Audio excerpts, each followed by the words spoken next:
Yang pertama, bagaimana caranya rekan sales sekalian?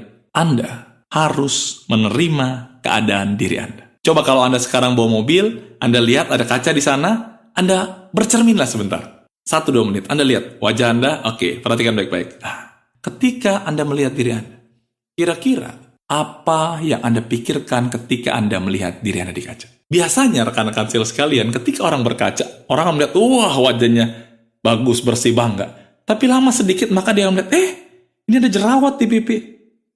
Dia melihat begitu banyak kekurangannya. Nah, rekan-rekan sales sekalian, banyak kali ketika orang melihat dirinya, mereka lebih banyak melihat kekurangan yang dipunyainya dibandingkan kelebihan.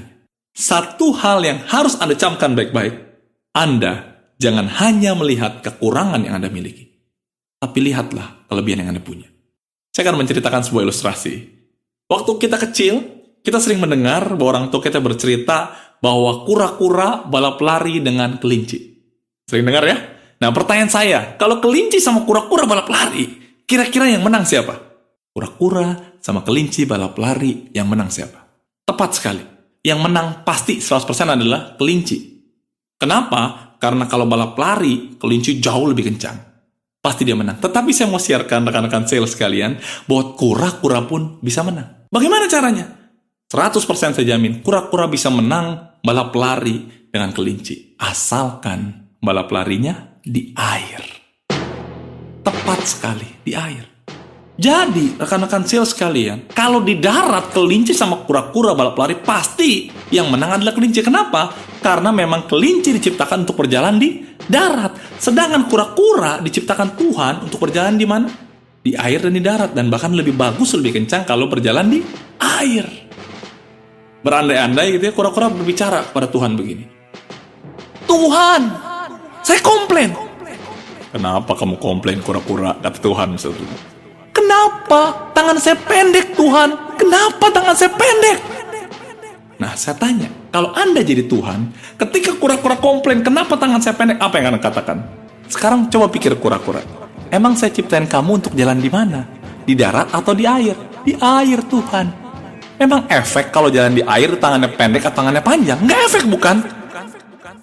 Ya ini poin pentingnya. Rekan-rekan sales sekalian, sering kali kita komplain kepada Tuhan, kenapa saya lahir orang miskin Tuhan? Kenapa saya nggak bisa ini Tuhan? Kenapa saya ini? Kenapa? Dan semuanya kenapa itu adalah kekurangan diri kita. Tidak ada manusia yang sempurna. Setiap manusia punya kekurangan. Tetapi selain kekurangan, kita punya kelebihan. That's the point. Untuk bisa berhasil, lihatlah kelebihan Anda. Janganlah hanya melihat kelemahan Anda.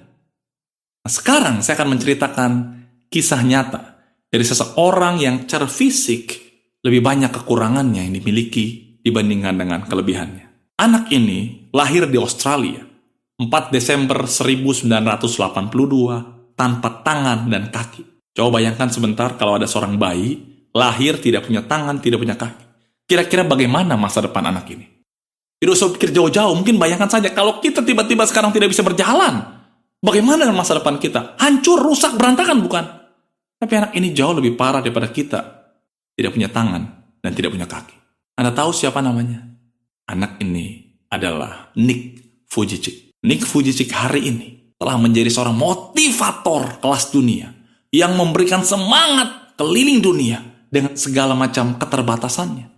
Dia tidak punya tangan, dia tidak punya kaki, tapi dia memiliki kelebihan lain, yaitu semangatnya yang begitu luar biasa. Akhirnya kelemahannya pun tidak bisa menghalangi dia untuk tetap bisa berhasil. Mungkin Anda ada yang lahir dari keluarga sederhana, keluarga susah, keluarga berantakan, banyak hal.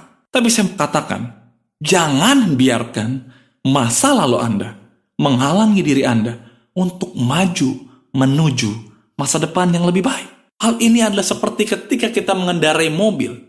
Kalau kita terus melihat spion terus, apa yang terjadi? Kita akan menabrak ke depan.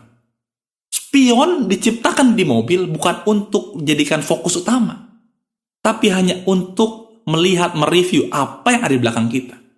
Sama juga dengan kehidupan kita, rekan-rekan sales sekalian. Kalau kita terus melihat kelemahan kita, masa lalu kita akan menabrak yang di depan kita. Tujuan hidup adalah melihat ke depan. Jadi, terimalah keadaan diri Anda. Tidak peduli dari mana Anda berasal, tidak peduli dari suku apa Anda, tidak peduli apa kekurangan Anda. Tapi, terimalah kelebihan Anda. Jadi untuk berubah menjadi seorang salespeople yang luar biasa, yang pertama, Anda harus menerima keadaan diri Anda.